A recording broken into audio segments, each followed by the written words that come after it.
won't die.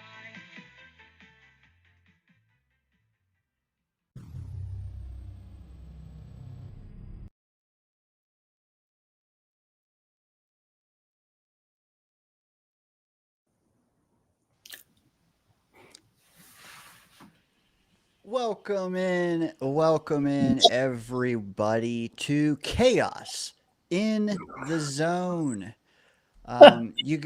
You guys have been here before. You've also seen Chaos in here before. This is a new show, Sunday nights, baby.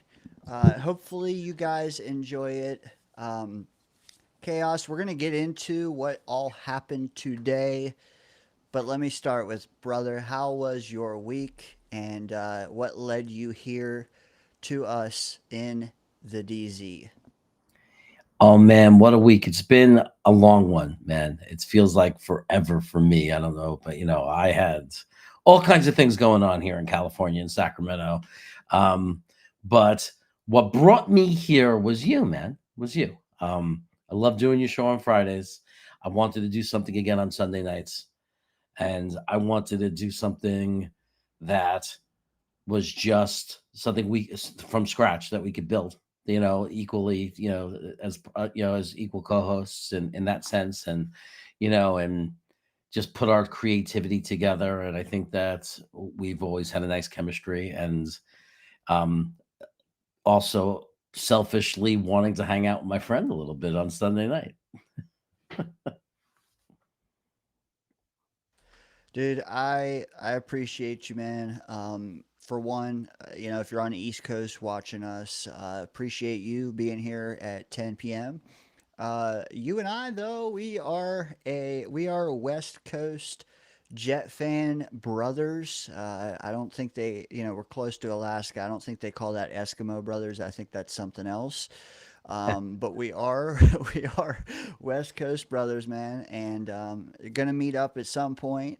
But in the meantime, man, I'm glad to be here with you on Sunday nights. I mean, I've said this a few times these last few weeks, but like, I love Murph. I was in PA near Pittsburgh. He was damn near right in smack dab WVU.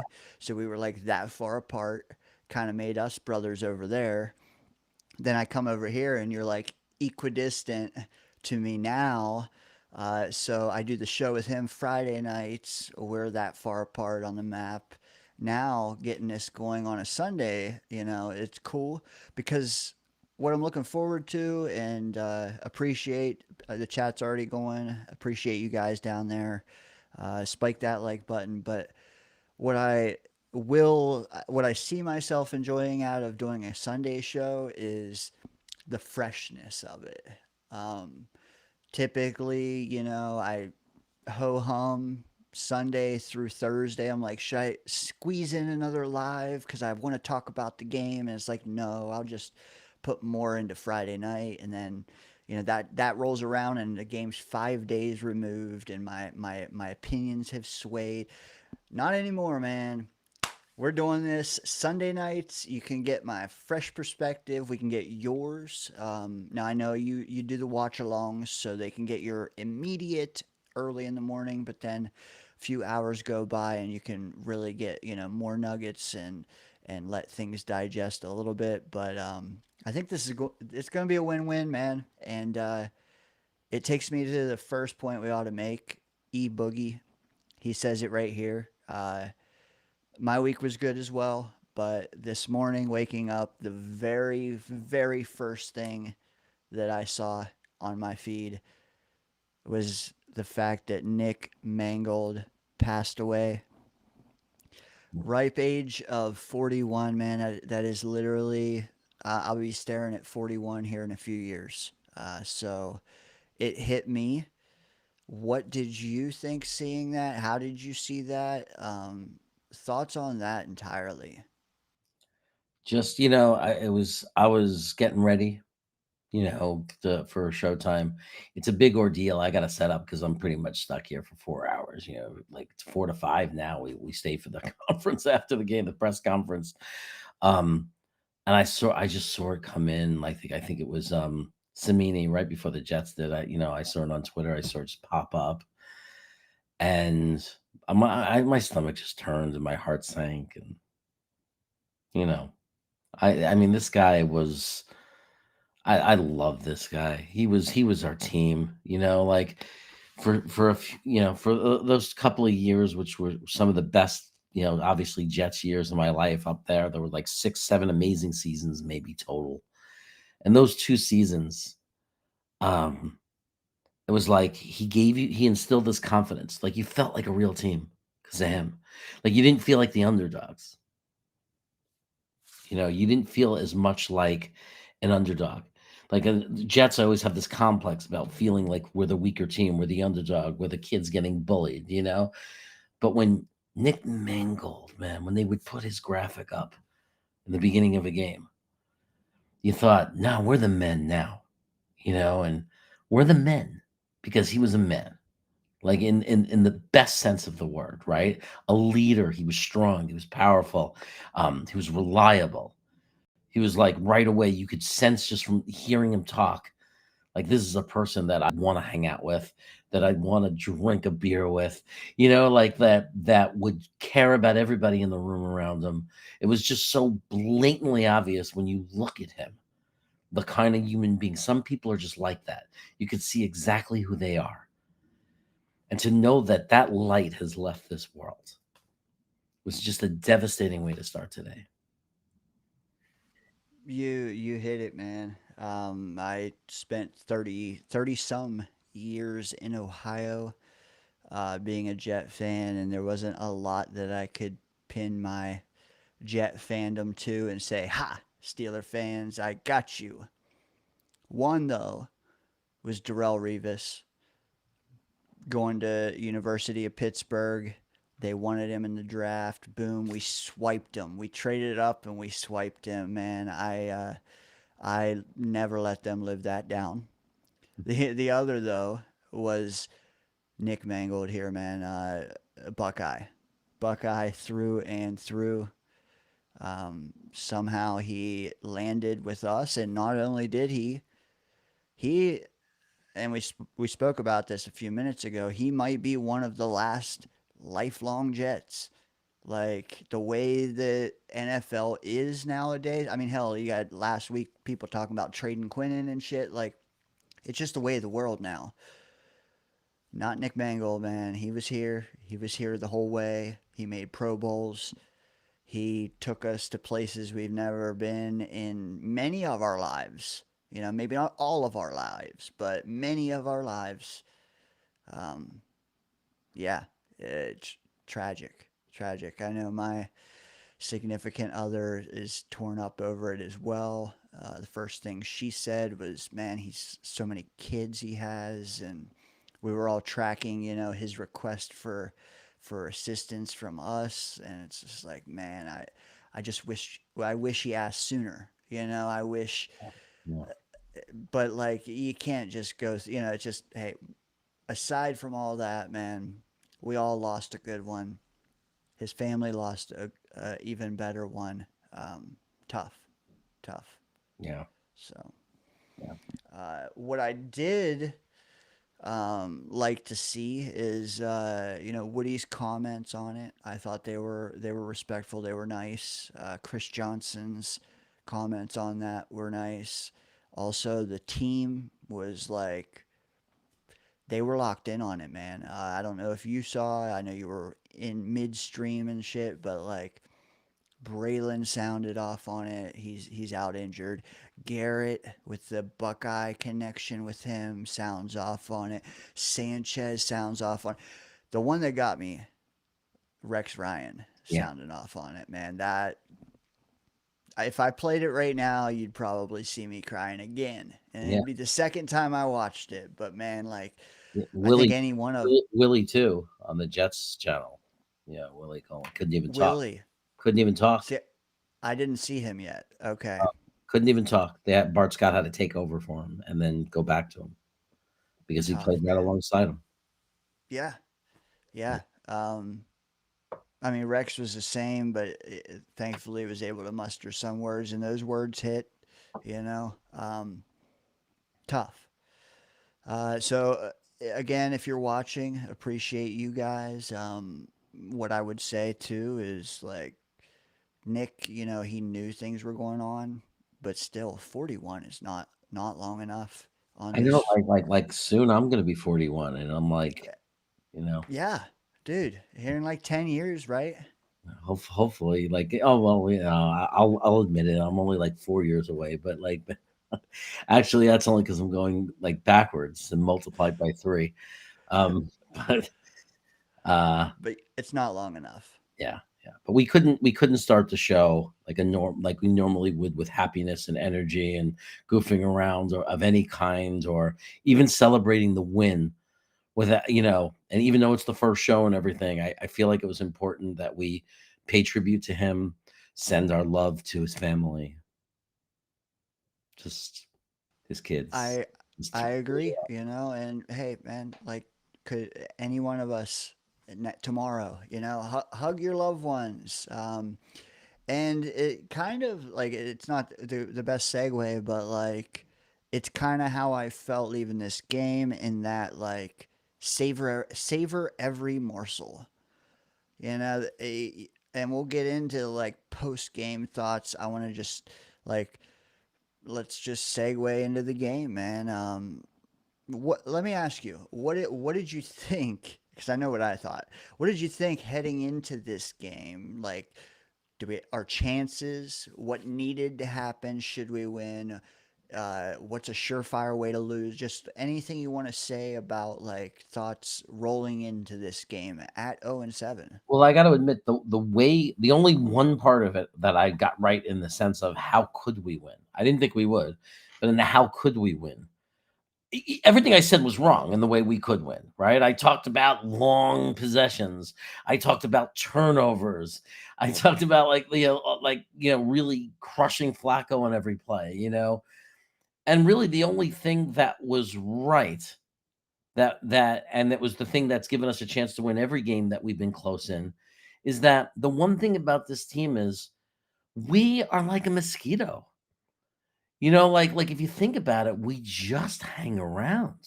And I don't know how, because it's terrible sometimes. It's like we're sitting there and we're so negative, we're cursing out the team. It's so hard to watch. Yet in a lot of those games, everything except the Pittsburgh game, right? The Pittsburgh game was the exception. In every game, we were miserable all game, complaining, this is terrible, this team is terrible. But yet, in so many of them, the one in Tampa, we had the lead with freaking 12 seconds left to go, or whatever it was. You know, um, we just find a way to linger. Like we're just hanging around. So as terrible as it is, it's not like we're put out of our misery and saying, okay, the game's over, we lost, and we just start hanging out. No, they would take us deep into the fourth quarter, still having a chance to win every week. So that was the one thing I would always say too. One of those things is, if you could find a way to just linger around for whatever reason, they, hold them to field goals, keep it close, whatever it is, if you could just linger around. I didn't expect the lingering around to be that we would just start scoring touchdowns and they couldn't stop us.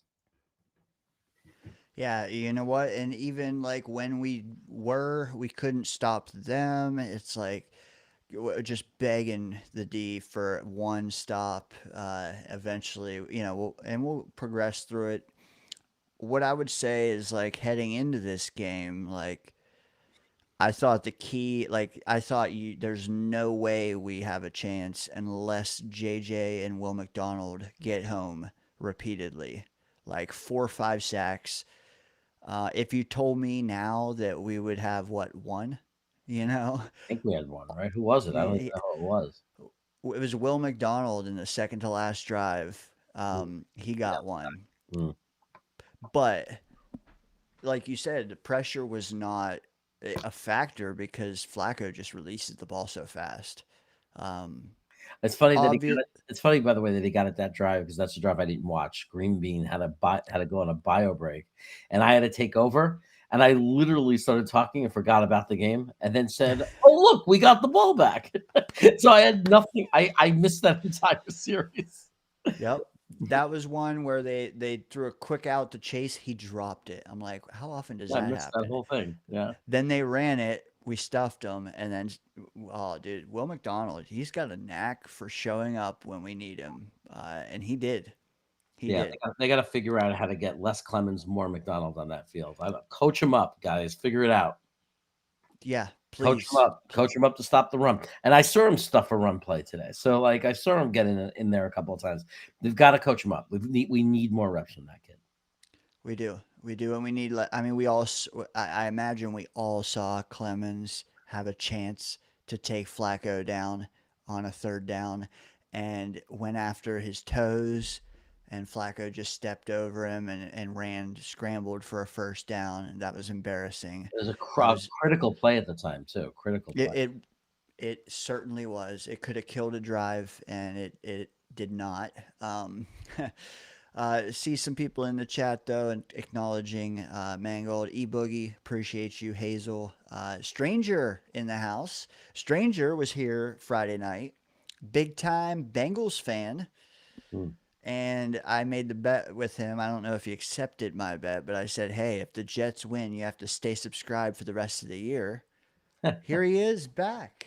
We'll keep So him to his word. Keep him to his word. Yeah, he certainly has. He did also offer condolences for Mangold and congrats on the win. Appreciate that. yeah. Class act. Yeah, for sure. For Class act. sure. I mean, it's got to be I, frustrating to lose to the Jets.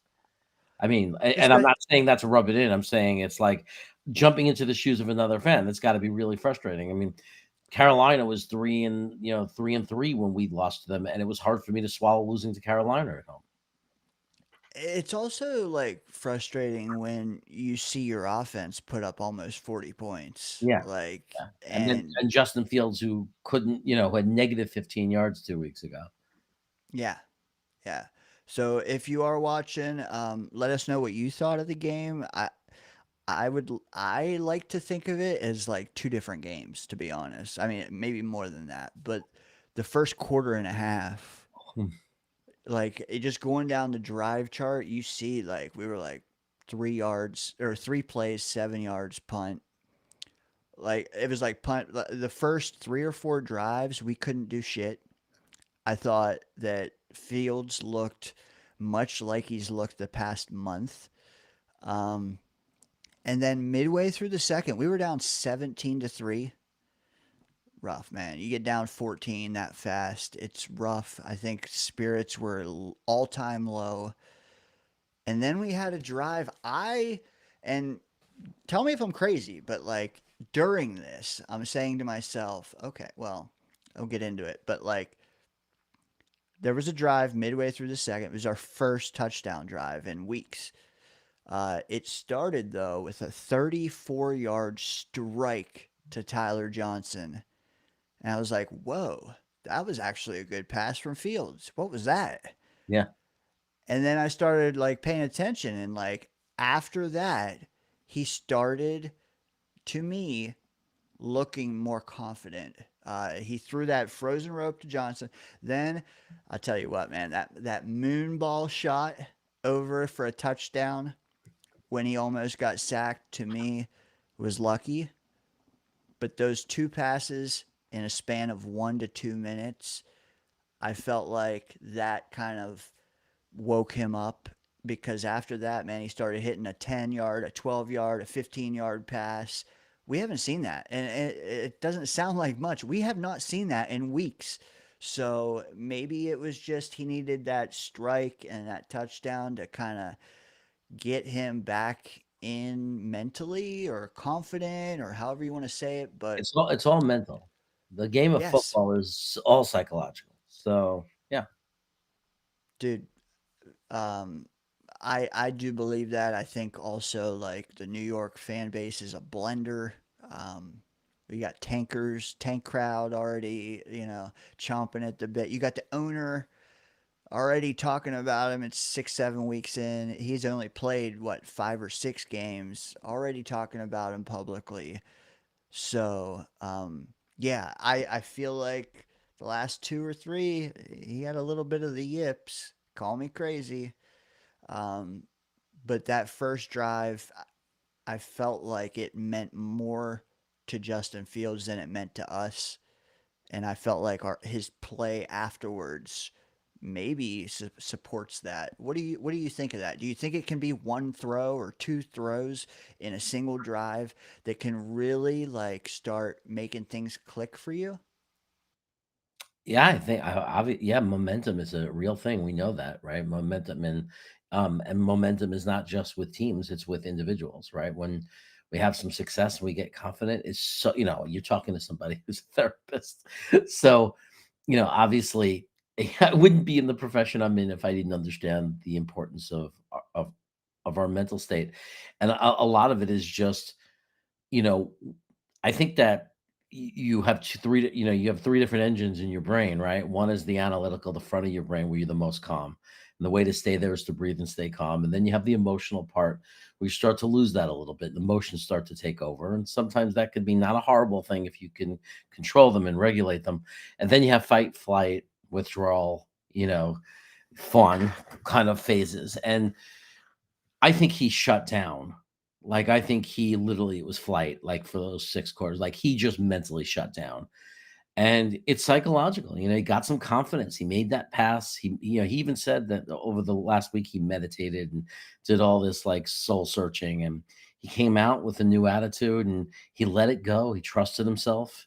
He made a couple of good passes, and that kept him out of that zone, out of that third zone of that fight or flight. It kept him in this zone of, being able to stay and keep his composure and stay the course. And the hard part is doing that week after week, and that's been a problem obviously in his career, and it's a problem for a lot of players. Going week to week, being able to stay in that state of mind.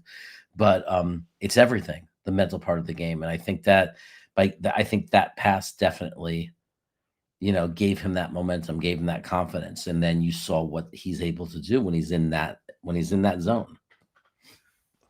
I agree. It also didn't hurt, that his running game was looking good. He had he had play action rolling. Like we actually did play action. We had designed runs. All of this probably played a role in him looking better, feeling better, seeing him smiling.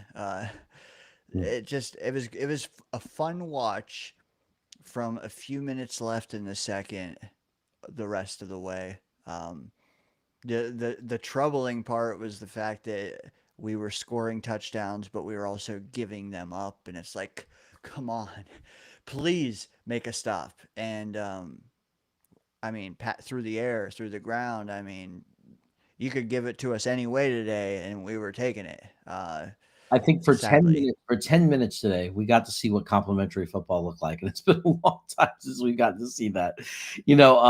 For 10 minutes, it was complimentary football. Like, it was like, so for the last 2 weeks, the defense was great. The offense couldn't freaking get a first down. Then all of a sudden, the offense is scoring touchdowns, and the defense can't stop anything. But for 4 drives, for 8 minutes, whatever it was, we watched our team score a touchdown. We watched our defense come out and stop them, with a sack. We watched our team come back and score a touchdown and then stop them from getting a field goal, which that's been our cancer, right? That they 60-yard field that they're gonna, you almost know the game's gonna end. Tampa Bay, Pittsburgh, like, oh, now this is when they kick the field goal and we lose. And here we go. And all of a sudden, complimentary football, the defense stepped up. And for 8 minutes, it was perfect football. It was perfect offense and perfect defense for 8 minutes. Now the question is, can they build on those 8 minutes? yeah, yeah, you are right. The little success we've seen in spurts have always been one side of the ball. Not ever both. But today, you're right. 8 minutes. It wasn't. A whole game. I'd be shocked to see what we could do if we did put it all together for an entire game. But yeah, I don't know. The big thing for me was just like the offense. The offense has been so bad, so bad. I mean, we lost 2 games in a row, giving up 13 points. That bad. Um, so I think if I had to predict. I'll take this one. Is all I'm trying to say. I don't want to think big picture. It semi sucks that we have a bye week next week because it's like maybe if we did catch something, we'd like to keep it going. but at the same time, it could be a flash in the pan. We need this 2 weeks off to survey things. Um, but let me ask you this, okay? We've kind of skimmed over the whole game. Obviously we've skipped a few things, but like, who do you feel like played out their minds to like who contributed the most to winning today? Maybe who Well, didn't? we got to shout out our tackles, the young tackles. Olu played really well today. I noticed that. Membo was great today. If you, I always shift my eyes on those guys. I'm always watching in the replays. I watch those guys. Always want to see what our tackles are doing. But Joe Titman, I cannot wait to watch the All 22 on Titman because he was phenomenal today. Titman looked great today. Anytime I looked over at Titman, at the running, I always look when we have good protection in the pocket or when we have a good running play. I look and say, who did it? Titman was busting holes today. He was moving people. It was great to see. What I love about Membu is so quick. He's so athletic. There are so many times where you will see him literally on the left side of the line by the time the play's over, making blocks. He gives you so much like flexibility and range in your play calling with the offensive line and the blocking scheme because of his ability to move so quickly and be so athletic that you literally can do shifts and do things where he's just literally on the left side making blocks. It's pretty amazing to see. But I think 3/5 of I don't know about Simpson, but I know that those three did really well. I'm not going to judge Myers by the one play that really stood out as bad because I don't know, but there was one play that was terrible by Myers where it was just like, we really need a center. But I think in those last couple of drives in that last fourth quarter, the all 22 will probably show that they all played well. That it wasn't just, that the entire offensive line played well in that last quarter. You got to take your hat off to Fields. He wasn't perfect. The first half is still a lot, it's a lot missing in his game.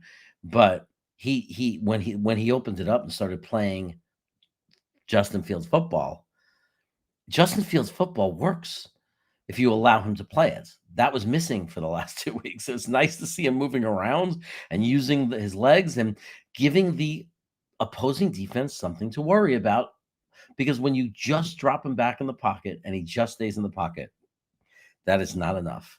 There's just no fear. They stack the box with 9 guys and he just can't beat you. But man, when he starts moving around, that's a problem. And of course, Brees Hall had a wonderful game. So Yeah. I know you don't want to say that, but I will credit the offensive line more. Like that's the kind of game, and I'm not taking away from Brees Hall because the running backs still got to do their job and do it. But let's be honest, a lot of his runs, the holes were, what They they were were. massive. Yeah. Yeah, he did. To me, there was one or two, I would say 2 or 3 even runs that he had where I was like, "Oh wow, okay, I'm surprised he hit that crease." Mhm. I know there was one that he went like a little right and he went forward and then bounced out more right and went down the sideline. And I'm like, wow, he actually weaved through traffic. But you're right, a lot of it was there for him. And if you disagree, like just look at Isaiah Davis. I mean, when he was running the ball, he was finding them too. Yeah. That 50-yard run though he had when we needed it, I thought was great. I really like that kid. I wish Braylon was healthy, man. That's the one thing on a day like today where you just wish you were whole. Yeah. Yeah. Um, Absolutely. I mean, we didn't have Garrett Wilson. I mean, so Tyler Johnson, wow, really stood up. But but what I hope they learn from that is when Garrett comes back, which he's coming back obviously after the bye, is to Fields. Like, look, man, you have other weapons. Like, if you believe in yourself, you could do it. They're getting open. Mason, overall, he did a great job. I'm not complaining. I don't want to act like I'm complaining about Justin Fields because, yeah, all in all, he did, hats off, thumbs up. Even the touchdown pass he threw, it was so risky, like 4th down, kinda low percentage play. I was like, when they first did it, I said, "What are you doing?" I hate those corner passes on 4th down. Even on that play, Mason Taylor was wide open for the easy first down. They were giving us the first down. Mason Taylor was alone. Obviously, once you get the touchdown, you can't complain. You shut your mouth and you say, "Okay, I'm just gonna be happy."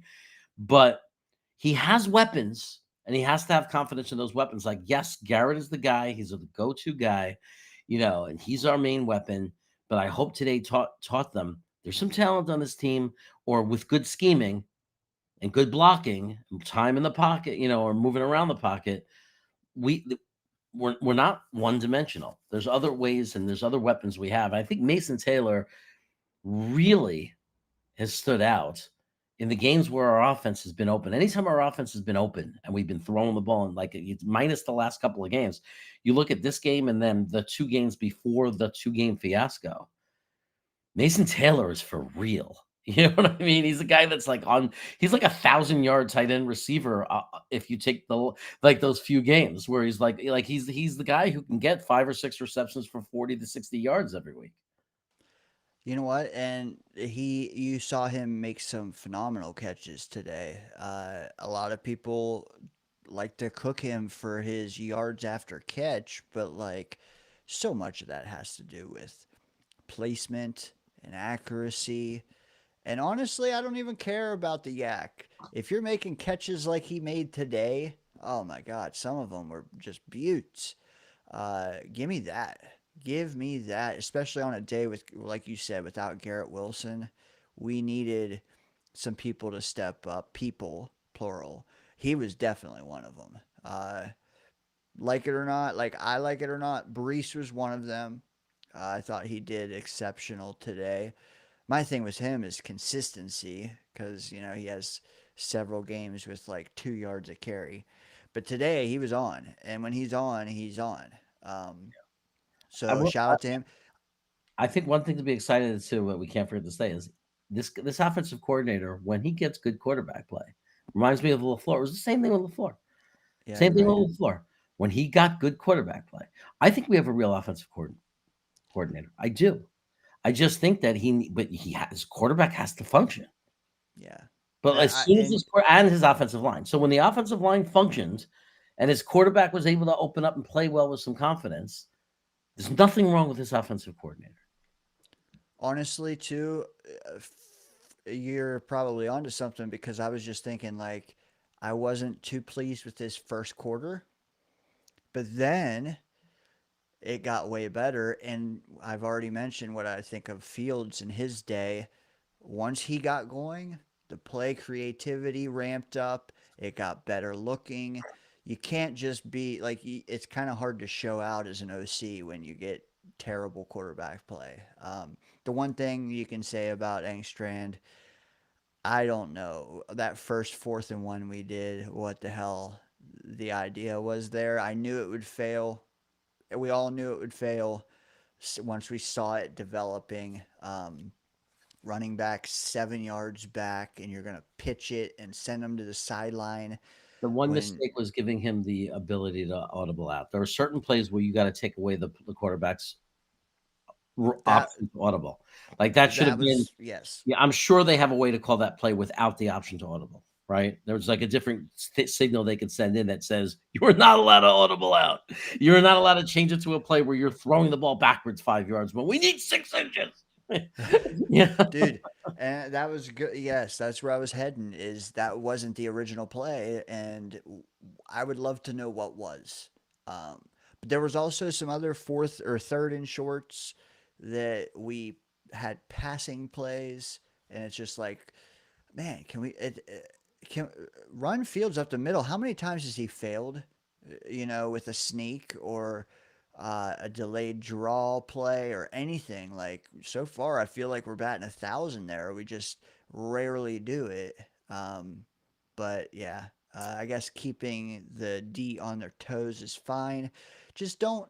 Just don't run a play where the running back's 7 yards back and you need one. So they got to run like 12 yards to the sideline to get that 1 yard. That's all I ask.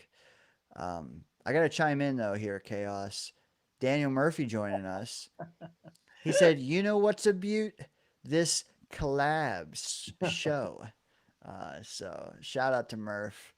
I He'll be just here on imagine him Friday night. sitting by that grill out in the backyard with his beer. Bud Light. Like with some sign that says, um, F around and find out. Like he probably has that kind of sign, like hanging outside his property. Probably playing some Willie Nelson or Yeah. F John around. Denver. Yeah. F around and find out.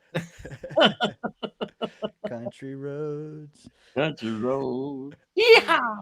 Love it. E Boogie super chatting now. Shout out to E Boogie, man. First super chat of this collab. That's a milestone moment. Nice. Um, he Boogie. says, Boogie I boogie. mean, with what we've seen today, I imagine he's asking, with what you saw today, Jeremy, let me send it to you first. Do you think the Jets are still sellers? I don't think today changed anything, but I don't know if they're sellers, like complete sellers. Like I don't think I agree. I'm not going to sit there and say that there's no trade we would make and that we're not at all sellers. No, there's definitely some guys that would make sense to move for picks, possibly, right? Like a Michael Carter, and and then the other guys are debatable. I never agreed with Jermaine Johnson. I think that's just stripping it down and throwing us in the garbage. Like let's just totally stink and rebuild from nothing. Like you don't throw away an edge. You extend him now. He's proving he's healthy. Extend JJ. Like he's 26. I mean, extend him. Like, what are we talking about even? Like Build we're kidding around him. ourselves. Build around Right, him. right. He's part of the core. You make a guy like that the core. So I never bought into the fact that we're complete sellers. But I do think that there are some strategic things we could do. I think this guy Brownlee is playing well enough that we can, if a guy like Salah is looking over from San Francisco saying, I really like Michael Carter because I know how to coach him up, sure, give us a decent pick for him, right? Like that's fine. Atlanta, same thing. Maybe he goes to Atlanta, maybe he goes to the Falcons, maybe Ulbrich wants him. I'm okay with, like, nobody says it, but and maybe I'm going to get crazy for saying this, but then when he was not playing today, except for special teams, I was thinking, why not? Maybe we can lure Salah into giving us a good pick for, getting his team to give a good pick for Sherwood because he loves them. Salah loves Sherwood. And didn't they just have an injury of their guy? Didn't their guy just go down, their linebacker, that Fred Sherwood? Fred Warner. Yeah, and that's who he's used to compare Sherwood to. So maybe you could take advantage of that injury, and San Francisco starting to slip really bad loss today. So maybe you can get them in a little bit of a desperate moment to overpay for a guy like Jamie and Sherwood, and I'd be okay doing that. Because I think one thing that's going to happen over the next few years is I think we're going to reset a lot of these linebackers anyway. You know what? I am with E Boogie down here, and he's replying to your answer from his super chat. He agrees with you. I also agree with you. Jermaine, I would offer a contract yesterday. I'm kind of a Jermaine truther, though, admittedly. Uh, I think he embodies what a Jet ought to be. Um, is it only because he wasn't on the field the last year and a half? No, I don't think it. I don't think it is. I don't think it's just insecurity or something where he's leaning into us. I think he would have all along. Even if he had 20 sacks last year, I think he'd still be saying this. Um, just like Garrett, I think he wants to win here, man. And yeah, it might be 20 mil AAV. I don't care, man. He is not Will McDonald. He is two-way player, multifaceted. Um, Now, would I like to keep Will McDonald? Yes, yes. For another year and a half, then talk to me. What I'm saying is, Jermaine is worth 20 AAV if it comes to that. Uh, if it Oh, comes hell to yeah. that. Hell yeah. Yeah. I mean, he doesn't, even if he's getting only 5 to 7 sacks, people are going to say, oh, that, no, people have to understand. He's like a JFM, right? He's like JFM. Like his skill set is he'll get some sacks, he'll cause some disruption. He's an all around 3 down edge. He seals the edge. He's a guy who doesn't make big mistakes. So you're not going to have like mobile quarterbacks just run 30 yards because He overcommitted and crashed the inside and left the edge open. He's a smart player. He seals the edge and he gets some sacks and he's a leader and the attitude that we need. If that's what it takes, 20 million, a few years, you lock the guy up. This is when we got to take advantage of the fact that we don't have to pay a quarterback. We're not going to be paying a quarterback for, 45 to 55 million. Hopefully we will have that problem in 5 years. We're going to draft a guy and hopefully we're going to have that problem. But when you don't have that problem, lock up the core players. He's a core player, and 20 million, especially in 2027 with what the salary cap will be a bargain. I am with you, man. I'm with you. Do you think you have to see the rest of his season? Like, it sounds like he got clarity the other day, is what I'm driving at. Like, at least trade deadline clarity where he knows he's staying. Who knows? Maybe that clarity comes from him sitting down in a room and hashing some stuff out. He obviously has been injured more than once the last 2 years. Do you need to see him complete this season healthy? Like, are you closing the like? Are you not offering extensions till the spring? No, I want JJ extended now. I love I it. want Simpson extended now. I want JJ extended now. I want guys like that. And it's not that Simpson's a star. I want Simpson extended because you need average players that do their job. And when you have a good offensive line with two young tackles that are developing into very good players, and you have Tippmann that people aren't seeing, but I'm telling you, Tippmann could be a very good guard. It's very easy to find a center in the draft. Third, fourth round, we can get our center for the next 10 years. We can. We might miss the first time. We'll have to try again. We'll have to use a free agent like Myers in the meantime. But we'll get that center. You're better off using Tippmann at guard. We're better off. He's better there, right? That's why you want to lock in a guy like Simpson, because you can't put all your resource. You can't have you can't use your offensive line. All five spots can't be either high draft picks or tons and tons of money. Some of it means some of it has to be just a guy who gets the job done and he comes at fair value where he's not busting the bank. And Simpson delivers on all of that, and it's continuity. It's continuity. You extend Simpson, then you have Olu, Simpson. Center's a little bit of a question mark, but then you lock in Tippmann long term when the time comes, and Membo. You got 4 out of your 5 offensive line, and that and continuity. Just keep it going with this. When every time we've ever been a winning organization and sustained any success, continuity in the offensive line. I love it, man. And E Boogie follows it up with another super chat. He says, "Agree with Chaos." Is there anyone out there that does not agree with Chaos's takes the last few minutes? Let us know. But Jermaine he's one of the guys where, yeah, I would offer, like I said yesterday, man. Michael Carter, I think I've seen enough out of Brownlee Jr. to be okay with that. And I've seen enough out of Michael Carter the second too to be okay with that. But don't get me wrong. But dude, the final play of the game, a pass breakup with like 28 seconds left. Who breaks it up? Brownlee Jr. Like, freaking awesome. He chimed in on social media and he said, "Thank you, God, for making me a Jet." I don't know if maybe he was just watching the Titans. That would make sense. But dude, the chat has ticked up. That's why Chaos, I think. the Yeah, people who are just rooting against the win. I just want to quickly just say that for what you just said.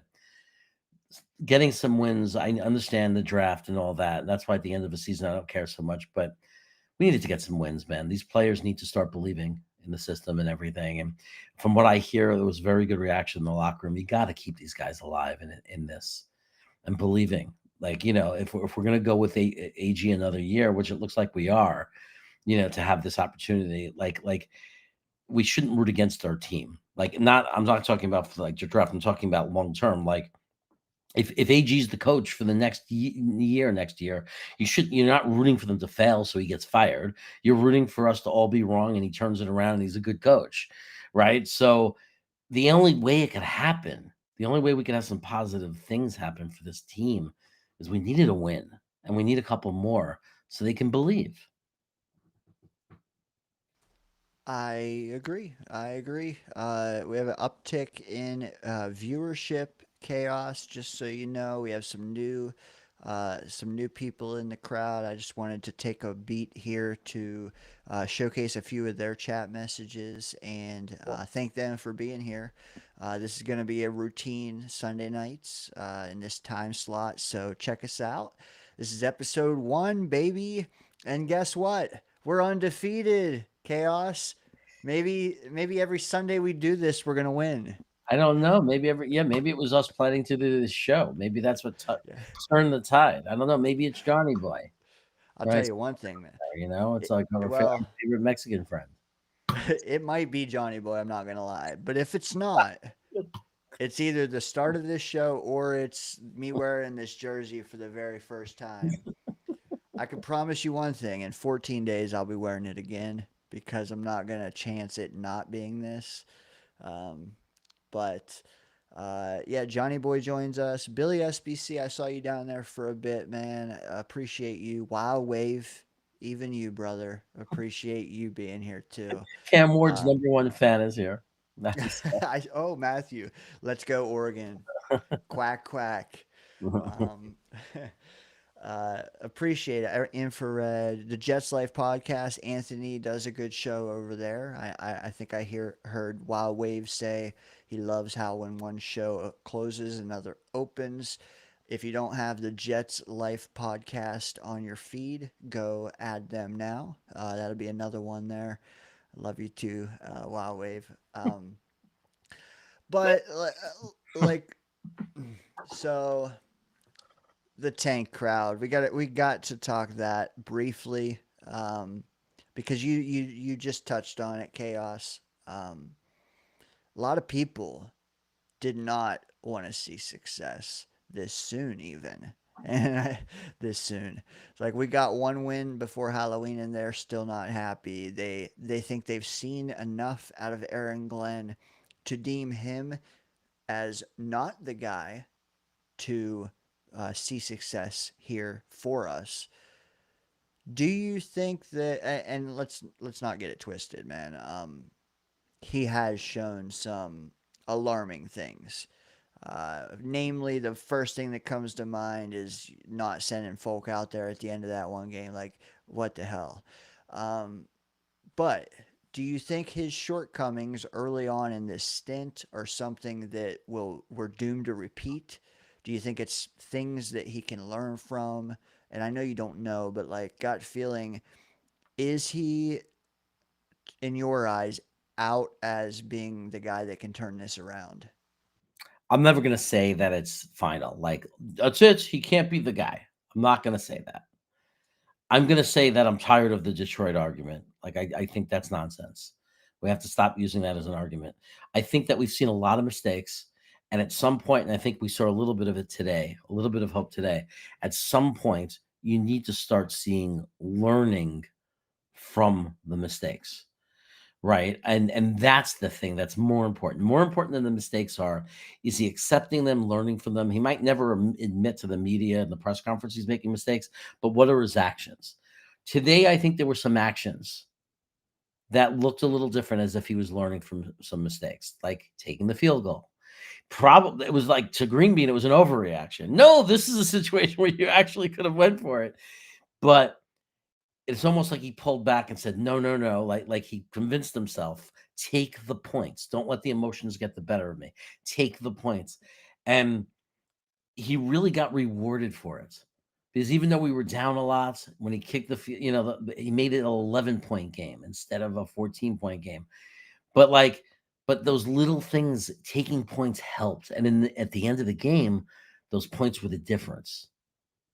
Right? Yeah, So and that's like a Parcells thing, right? When you watch Parcells, that's what Parcells took points.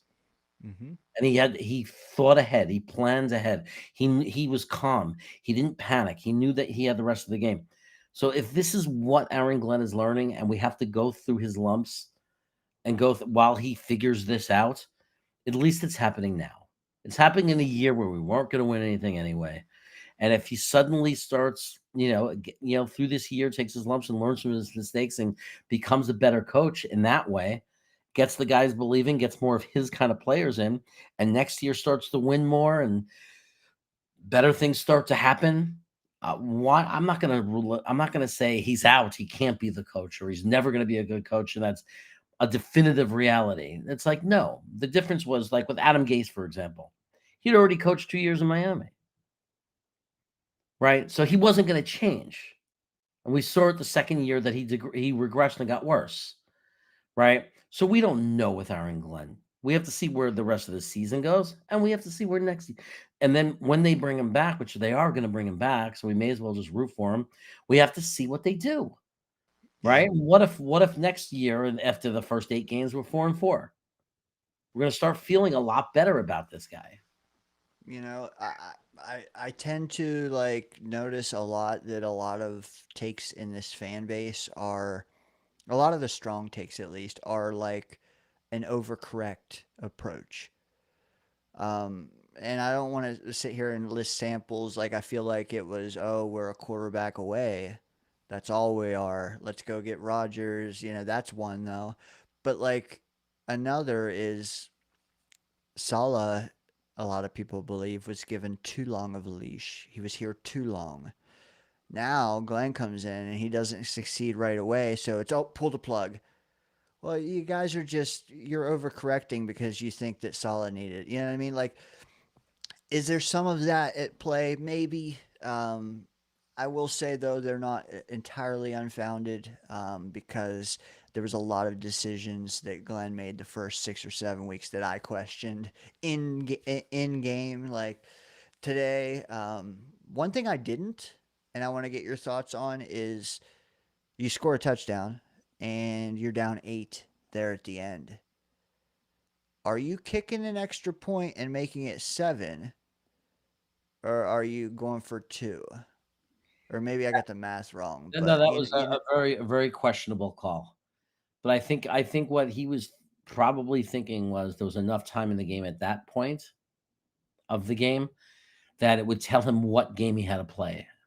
Like if I don't get it, then I know what game I have to play. I have to do the quick field goal, make up for that, and then get the ball back, or whatever, however it was going to play out the rest of the game.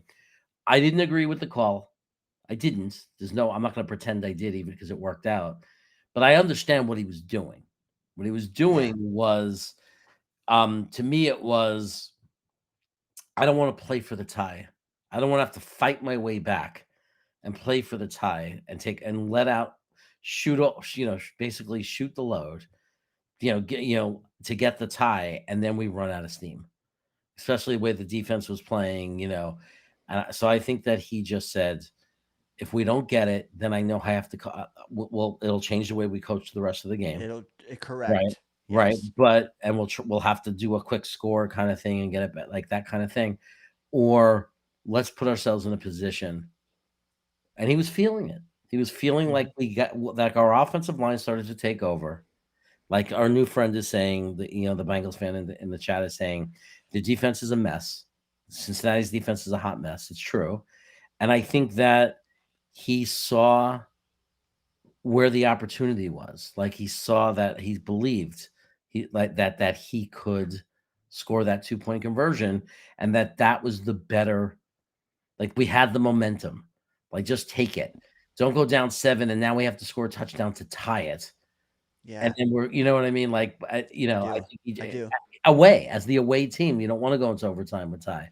So I think Yeah. he made it like as if it was the decision at the end of the game that coaches have to make. Sometimes you have to make a decision: do I tie it or do I go for the win?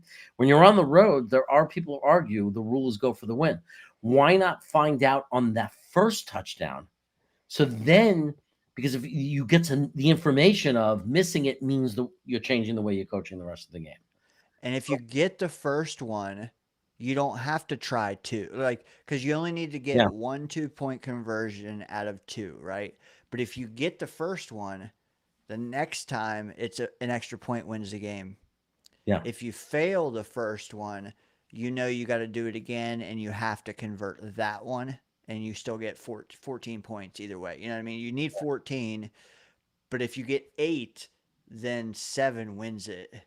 But if you get 6, then 8 ties it. So either way, like you haven't you're kicking the can down the road, but if you get ahead of it, you could end up winning by one. So like I get the analytics have come a long way. If this game happened in year 2000, you're kicking that extra point. I don't think you're even questioning it. You're just playing for the tie. But now they're saying, hey, if there's slightly like a 51% chance on 2 point conversions and you have two of them, then try it because if you make the first one, you can wind up with 15 points. And that's seems to be the way of the world nowadays. it's like poker stats and poker pot odds, right? Pot odds are what wins over the course of a lifetime. Right, and Exactly. that's why sometimes you change in the playoffs in football, just like sometimes you change in poker tournaments. Yeah. Because what works in the lifetime doesn't apply to a poker tournament. I try to tell my wife this. You can't follow the same rule because you're trying to survive and stay alive in a poker tournament, right? Correct. Same thing as the playoffs. You're trying to stay alive in the playoffs, but when you're talking It's about sudden death. course of a lifetime, what's going to work for the coach? I'm going to do this every time because in the course of the lifetime, that's what's going to be better for the team. Agreed. Yeah, agreed. Wholeheartedly agree. It's a lot like poker, to be honest. It's anything sudden death, you might have to suddenly change, you know? Um, but yeah, and Jets Life podcast is the same. Going for two is what the new age of coaching with analytics says to do. It is. And when he called it, I immediately recognized that. I'm like, oh yeah, this is a situation where nowadays they would, if you're getting two cracks at it, you go 2 pointer both times instead of 1 and 1. Yes, because Um, statistically, it's like if we miss it, we get another chance. mhm. Like we have two shots at this. If we get one out of two, we're in the same place as kicking the extra points. If we get two, Correct. if we get if we get one, if we get the one now, then we know to kick the extra point. Like so, the odds swing in the favor of going for the two. It was just a little scary for this old man here because this Yes. old man is used to just kicking the extra point and pulling within seven. Yeah. Yeah. That's what the Fair. old man here, like, is used to doing, from being a guy who was watching in the '80s and '90s. What were you feeling when you saw our running back run the ball and he ran real weird and he looked like he was not going to get it at all, and then all of a sudden he pump fakes and he runs a little more, and then all of a sudden he throws the ball like Curtis Martin circa 2004, and Mason Taylor reaches over the corner and says, "Give me that. That's intended for me." The Thoughts cat on the halfback I mean pass? I mean, I love the play, I love taking a shot at it, I especially with our record being 0-7. Just freaking play and have fun and take chances, take shots, but I love what it says about Mason Taylor. Mason Ta Mason Taylor's gonna be a very special player for us. Most tight ends, I know people look at you could name, "Oh, but Laporta and but Bowers," and people will name the couple of recent tight ends that have had early success. But over the course of the last 40 years that I've been watching football, tight end is not a position where it's typical for a rookie to come in and be anywhere near as good as they're going to be year two and then year three, four, five.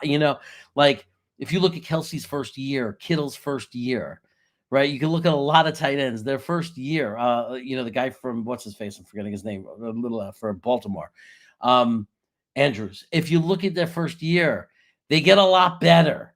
It's the kind of position where you learn and you get a lot better. I think there's so much room for Mason Taylor to get better. So when you see him start to make a difference in a game in his rookie year this early into his career, it's time to get excited. I think we really got a tight end for a first time in a long time. And I am with you. You're sounding like a Mason Taylor stan. I'm not gonna lie, but how are you not like top 45 pick for the Jets and Hall of Fame pedigree, multiple Hall of Famers in his family. Honestly, the kid looks like his floor is like here. You know, I don't know Yeah. where his ceiling. I don't know where his ceiling is. I don't, but his floor is high as hell, if you ask me. I covered the tight ends with Dom C. We did a whole show ranking and rating the tight ends. And Dom C said, um, and we watch tape together privately. You know, we watch when we're not live, we just watch together. And one of the things that we kept saying about Mason Taylor that he said that put in my head was it's rare. It's not always the guy you think it's going to be. Like everyone thinks automatically Tyler Warren's going to be the best tight ends long term, automatically. But the reality is, if you look at NFL drafts for the last 30 years, the first guy at the drafted at a position against the rest of the field of that position is more than 50% not the best one. Sometimes they are, and they have the best chance of being the best one. But if you're going by statistics, the one player versus all the others in that position, somebody rises up. So we talked about the two top guys, Warren and Loveland, right? And the one thing Dom C said, he goes, they deservingly so deserve to be the top two prospects. He goes, out of the rest, Fannin and Mason Taylor and Gunnar Helm, out of these other guys, he said, the one thing I'll say is, I believe if anyone is going to rise from the field and end up being the best tight end in this draft and surprise, the player that has the best chance to do it is Mason Taylor. Preach, baby, preach. And I like Fannin, man. And you saw Gunnar Helm catching balls today. Yeah, nice play. I saw In him guard, catch. you saw that? Yeah, that was a nice one. Yeah. Fannin Jr. I really like for his value. It And was I a know there's it was a people. great draft for tight ends. There was a great class. We love the top 6, 7 guys. We love them. And I'm in Oregon, so I would be remiss if I didn't say that Mason Taylor would be paired excellent with Kenyon Sadiq. Um, so wait Love till you see the. Yeah, dude, he it. gimme. That's the Mark Andrews Isaiah Likely combo. Yeah, yeah, that would be a sick combo, man. That'd be a sick combo. Sadiq is great. He is. I mean, people don't understand. Like, I don't know on the East Coast how often they get to watch Oregon. I know you and I get to watch him every week, and it's a big deal out here on the West Coast. And he's a special player. He is. He is. I wish we had a third rounder. You know what? Hey guys, if you're watching, not only spike the like, subscribe so you're here next week, but also stay tuned because maybe we'll get a third rounder in the next week. What do we know? We might sell and get a third rounder for Michael Carter II, as we've outlined here. Winding down, folks. Get your final questions in to the chat if you can for us here. We're approaching 11:11. Make a wish on the East Coast here. Question in from Johnny Boy Our says, Mexican friend. "Yes, him indeed. Wow, look at that! Look at that Super Bowl III ring he's got there in his avatar. I like that." He said, "I said." This was shaping up to be our Eagles win all over again.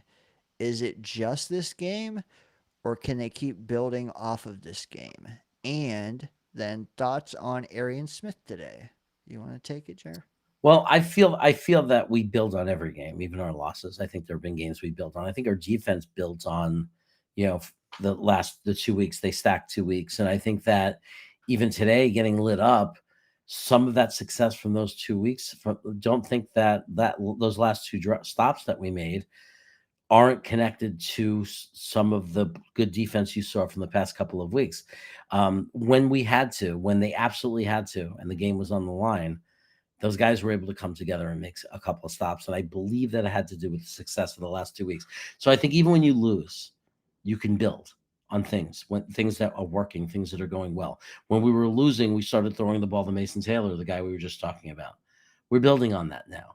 So there are things we're building on. Sometimes you take step backs because, like, Justin Fields, we know he's inconsistent and sometimes he plays terribly, and that's a problem and why but um, So my obvious answer is yes. It doesn't mean I think we're going to win the next 3 games, but I do think there are things from this game that we could build on. But if I had to take the number one thing that you could build on from this game, it's the getting the monkey off your back. Like this team needed to learn how to win. And it wasn't, and they got it in the hardest way. They got it in the way that you never get it. Usually with 2 minutes left and 3 timeouts, when field goal kickers kick 60-yard field goals, the other team is gonna kick a field goal. Right? We see it all the time. So no turnover and being able to just step up and stop them on 4 downs is something to build on because it's the belief now of, oh, we could win. A lot of people forget too that this team is the 31st oldest team in the league. AKA they are the second youngest team in the league. I think that just cements Jeremy's opinion that they learn every single game. I think that's safe to say. Um, Thoughts on Arian Smith today? I saw him make a play. It's hard sometimes with Green Bean because I don't get to track or record what's going on. He But had like, like a deep slant for like 20 yards, I yeah, think, at it least. looked very nice, and it's one play though. Like Yeah. again, that's going to be something. But that's like what Johnny's saying. Can you build on that? That's what we need to see him do. It's like get a little confidence, connect with your quarterback. Now it's the question: can they build on it? Yeah. Can they build on it? Because we know he's got the speed, but football is a lot more than speed. And you know what I've seen, like what I like about him is it seems like when the D does drop back into more of a prevent style, he has been finding the 20-yard pocket. Like it's not the first time we've seen him get a 20-25 yard gain. He's not doing a lot of yak, but he's finding the opening, and a lot of times in times we need him to. So slow burn. Let's not kid ourselves. Slow burn with him. He's not winning over the top like we all expected. He's not going to get 80 receptions and 800 yards, Johnny. I'm sorry. I know that was a hot take. Uh, but can he give us 450 that we really need? 400, 300 that we really, really need? I'll be happy with a fourth round pick. We'll see next year.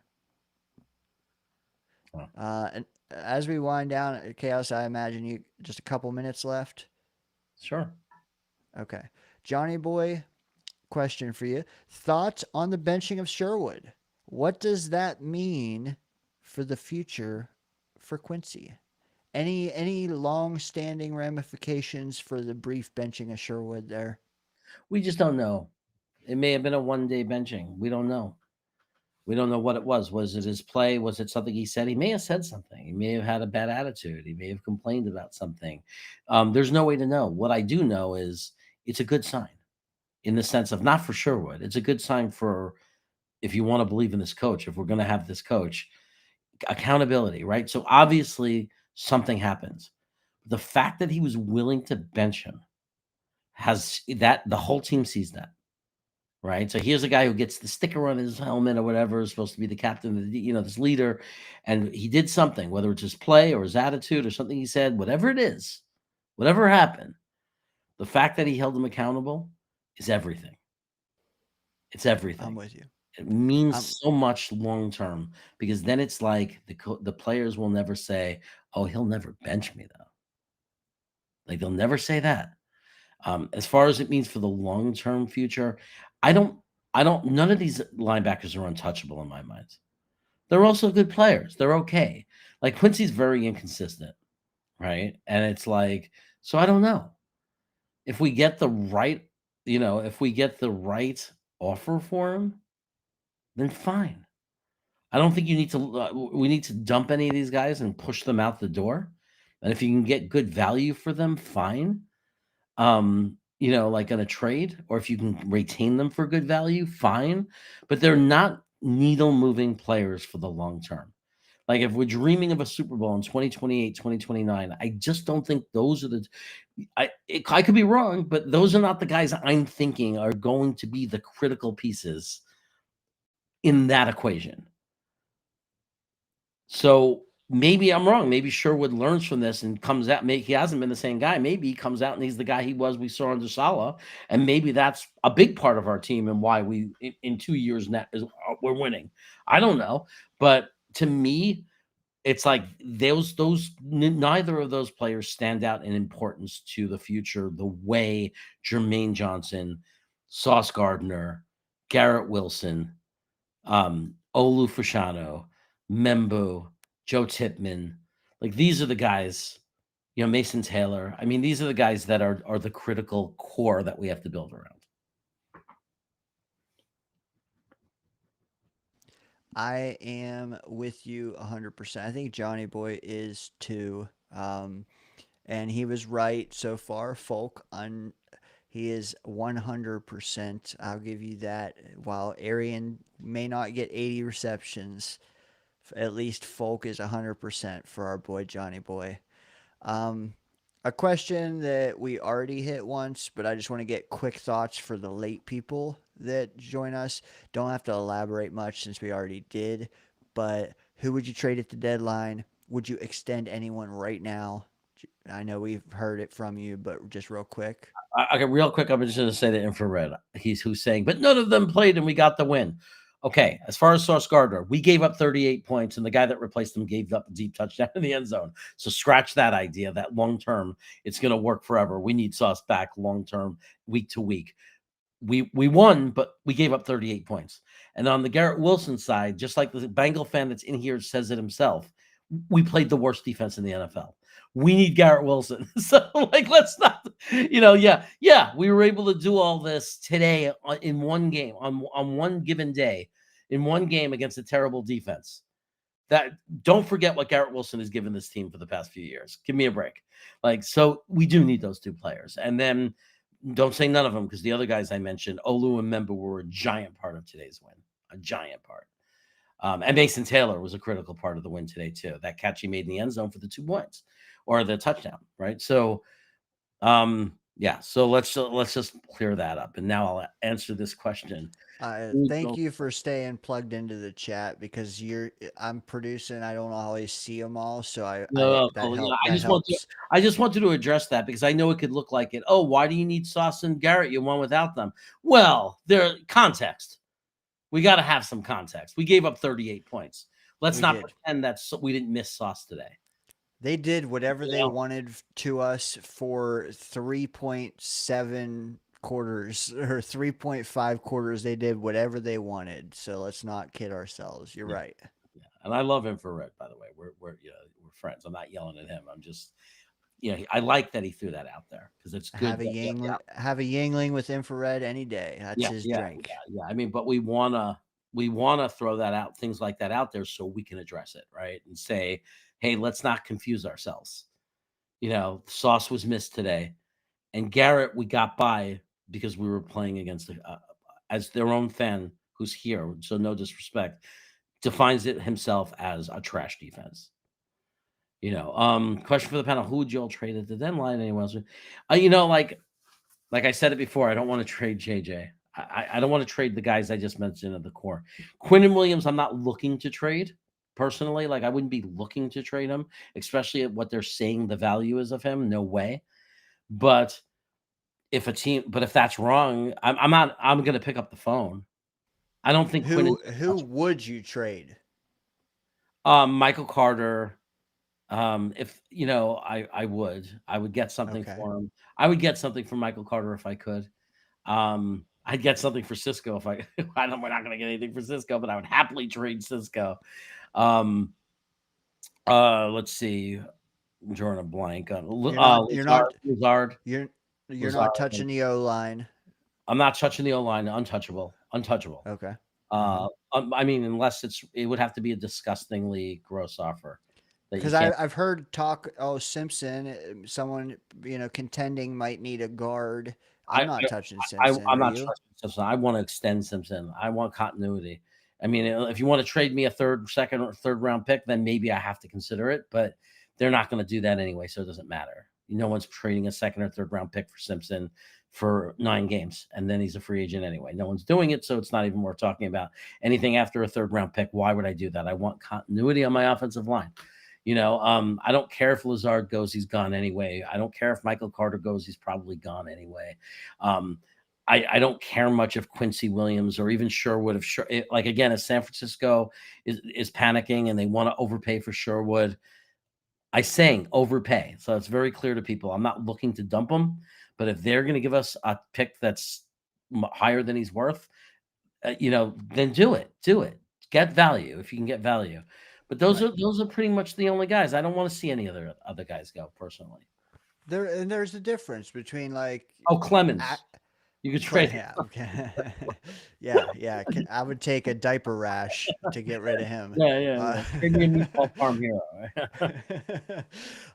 There's a difference though between selling and like actively shopping. I feel like actively shopping for us, Jeremy and I, would be a much smaller list, and it's not even today's performance. It's just like at some point, like you got to figure out how you're gonna end this year, how you're gonna roll it into year two, the vibes, like things can snowball.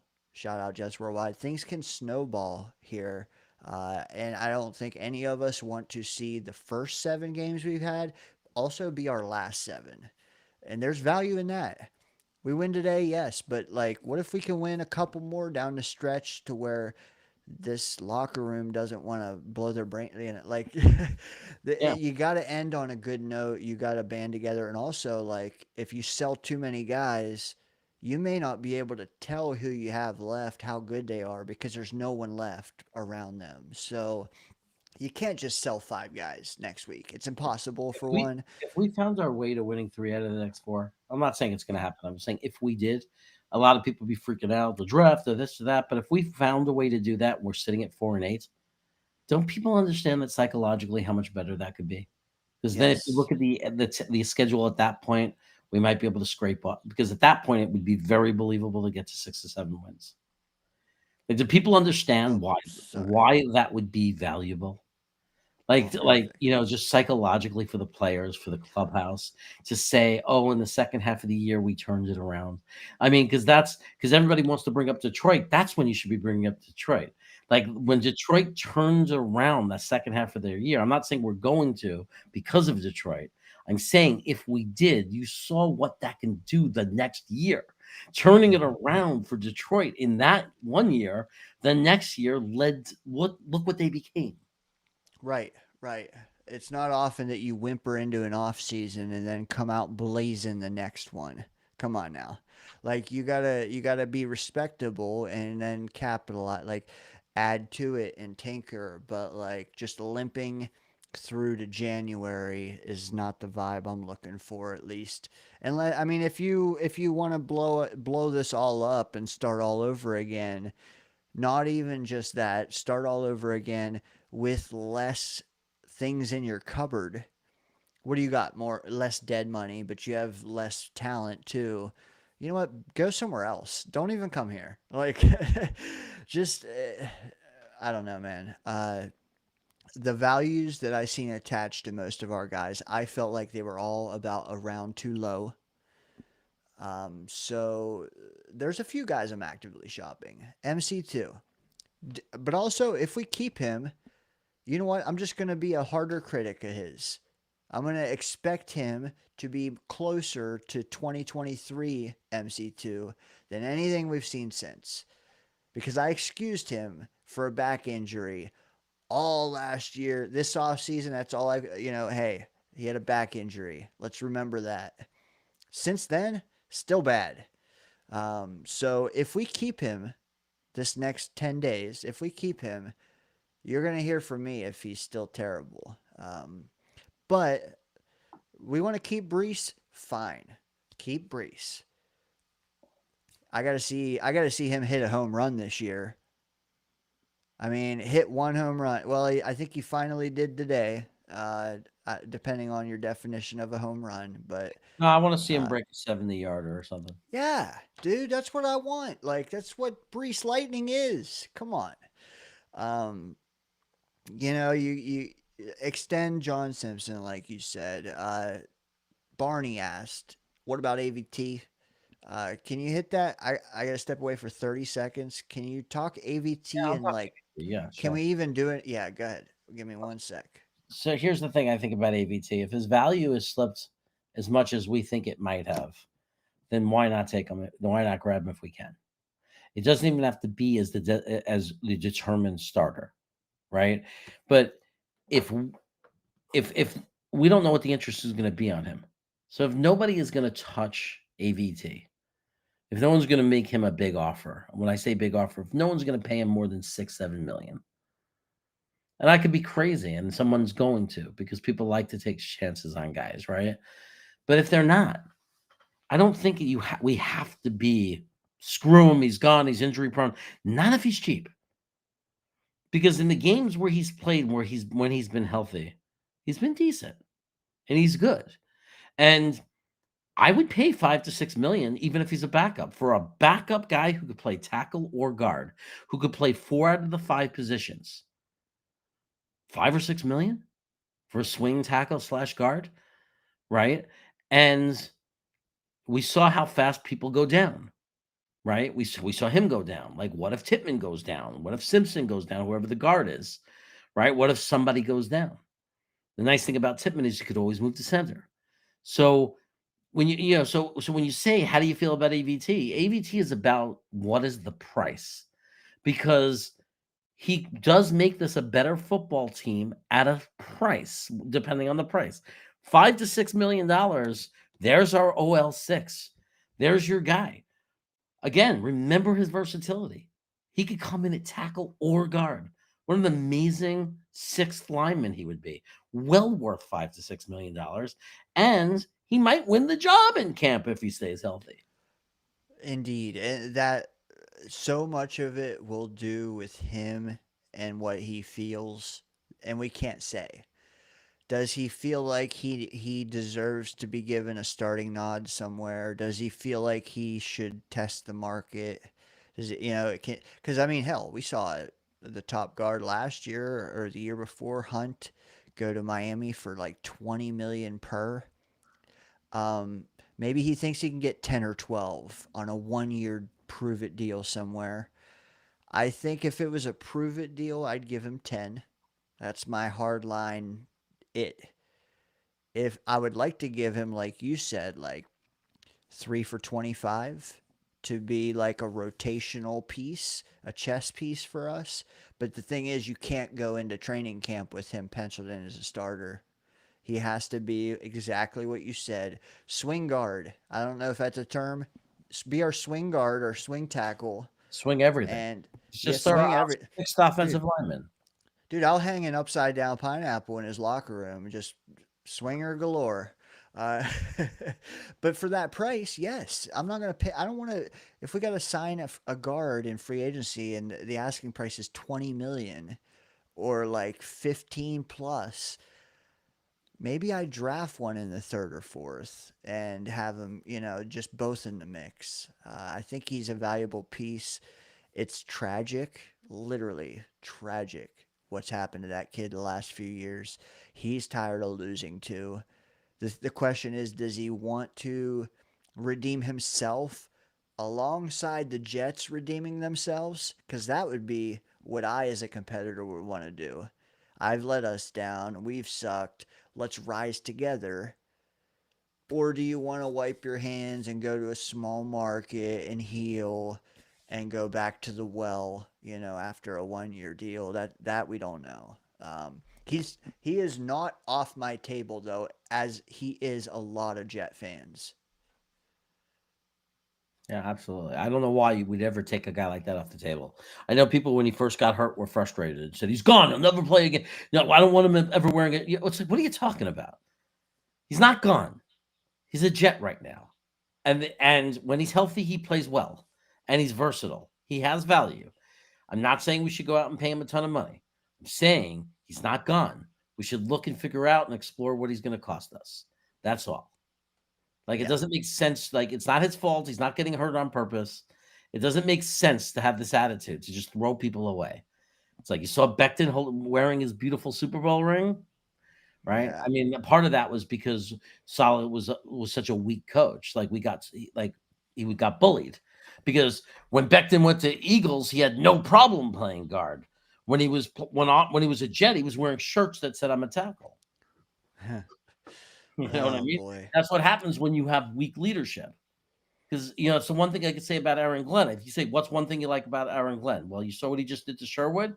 Wear a shirt that says "I'm a tackle" if Aaron Glenn says you're a guard, and see if you're Yeah. playing. Because we just learned that you won't play, Yeah. right? And that's what it takes to lead. So the one Dude, thing we know and about Glenn has a lot of things to fix, but the one thing he doesn't have to fix is he's showing me he could hold people accountable. yeah. I mean, look, Fields got benched. He's working his way back. Sherwood, like you mentioned earlier, benched as well. Also, like, we don't know what's going to happen with Myers, with Simpson. I would have talked to ABT already. I would have been in his ear right after he got out of recovery. Like, hey, do you want to sign here? Because, thinking to myself, if we had to resign you on the open market from another team, we're going to pay way more than if we hit you now and give you 2 or 3 years cheap. It could be a win-win. It could be a win. I think we're all in agreement that we would like him involved. We don't want to fully trust him, but if he can work with us, it's the devil you know is better than the devil you don't know, and he's the devil we know. Maybe just don't send him to Denver, uh, and don't just have him penciled in to multiple positions and with nothing behind him. You know, yeah. A couple last chats. I don't want to go too. Friday night we go hours and hours. I think our show Friday night is still live. I'm not gonna lie. So uh, let's just wrap it up with a bow. A couple last minute chats, and then I want to get your final thoughts, Jeremy. Inaugural episode of Chaos in the Zone. And I promise you, as we have shitty performances or do ridiculously stupid things, there will be more chaos in the zone. I promise you that. Kim, you should do a live show during the game. You know what? I've thought about it. Then I've logged in during a game. There's so many channels going. I'm like, how many would watch? I don't know. Maybe that's the wrong approach to take. You know what? I think what I aspire to do is to one day be invited on the Green Bean stream with Jets Chaos mid game. Frankie from Flatbush, day 5 minutes. Let me talk about the game. Let's start there. How about that, Kim? I will say it is not all it's cracked up to be. It is not easy. It's Yeah, rough. It's rough to watch a game in front of other Jet fans and who have different expectations of what you should be saying and doing. Like half your audience wants you to be miserable with them and be negative and hates you for being chirpy. And then if you're negative, the other half hates you for being negative. Like you can't please everyone. You get yelled at by people because everybody wants to tell everybody else how they have to react and feel about what's going on hmm in the game. It is not easy. yeah. You better not have a lag either, because if you're reading the chat, you'll get spoiled, and Oh yeah, all the time, all the time. that's a whole another animal too. As Hazel said, I don't know if Hazel is inspiring her inner Sanchez here or just a Halloween vibe, but she says, hit the like and subscribe. And she has kitchen knives. So, yeah. Speaking of Halloween live, we will be this Friday night. If you want to call in, Jeremy, if you want to join it, we are looking for people who have a costume on. So stick around for that. Um, Hazel says Dane has a game day ritual which precludes him from going live during the game. Yes, that is. Hazel and I start with me going and fetching McDonald's breakfast And then we sit down and we watch it together with our dog, um, which, hey, it's gotten us to a ripe 1-7, baby. We're getting there. uh, That's awesome. you know what? I saw your live stream the other day with your pup, and one of your dogs looks just like mine. Um, Which one, the black one or the blonde one? the tannish Tan one? one. Clecco? Yeah, Okay. is that Klecko? That's Okay, Clecco. Yeah, it's Clecco. awesome, man. The black one is Jolene Jolene, Jolene. or Jolene Clecco. Retire 80 already. I agree. Retire 80 already. Appreciate you joining us as we finish up. Stranger says he'll dress as a serial killer. Um, Chaos. Okay, open floor. Last 2-3 minutes. I just want to ask you, like, what did I miss? What did we miss? What I mean, hey, bye week. Let me just state that bye week. Then home against the Browns. If you want to go that direction, you can, or hit something we missed. Just thoughts. I just think it was an emotional day. We lost one of our own. We did, and it was a rough day. And I'm glad that if we were going to win any game in the first 8 games, I'm glad it was this game. I'm glad it was on, like that the organization, the team didn't embarrass itself on a day where we lost one of our greats, and we're able to like honor him, like with a game where we were gritty, we didn't give up, we fought, and we found a way to win. So, I'll just close it at that. I'm just feeling really glad that we were able to win from him. I hope that somehow he's up there and he saw that and is smiling. And yeah, and thoughts to his family and everything because there's bigger things than football. Dude, I couldn't say it any better myself. If I tried, man. If you haven't seen the Rex reaction, watch it. I'm gonna have to see the Willie Cologne one that you mentioned. Watch that one. And not because like I just like, dude, we're looking for people to relate to. I live out of market. You live out of market. There's only so many people we can hear from that can relate to that news. Thoughts to his family, his especially his little girls. Yeah, tough day to start with that, but to see us put in a performance where our backs were against the wall repeatedly and answer and not give up and show grit, as Glenn said a million times in his little speech to the team. Grit was the definition of today. Um, did it for Nick.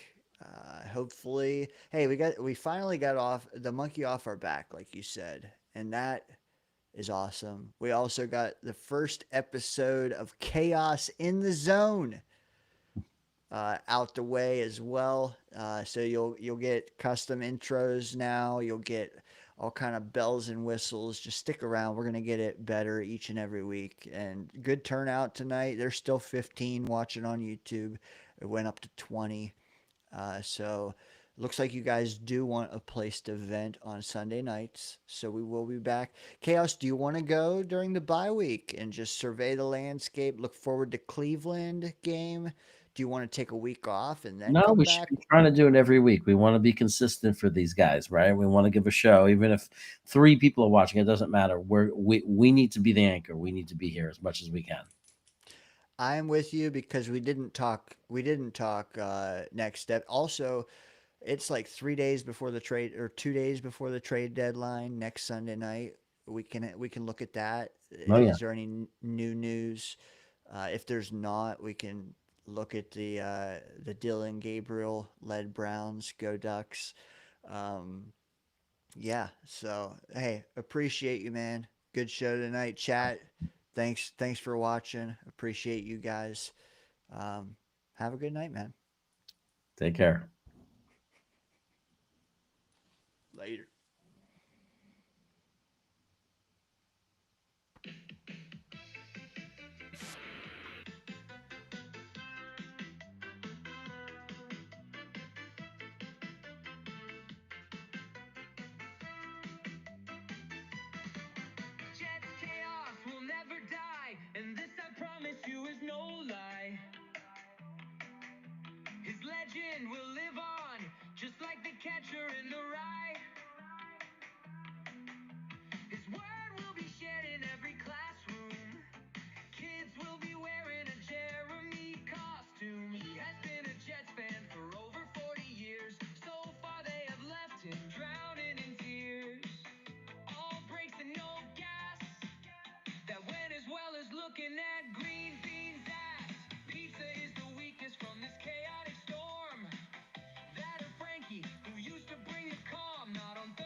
He's the man. A New York Jets championship will be pure heaven. Deli, cheesesteak, and southern barbecue. Jeremy and his brothers on Brooklyn Brothers Food review. You can never get too much of his bald head. You won't forget his name until you're long dead. Jets chaos will never die. It will never die. It won't ever die. It just won't die. Just won't die. It'll never die. It just won't die.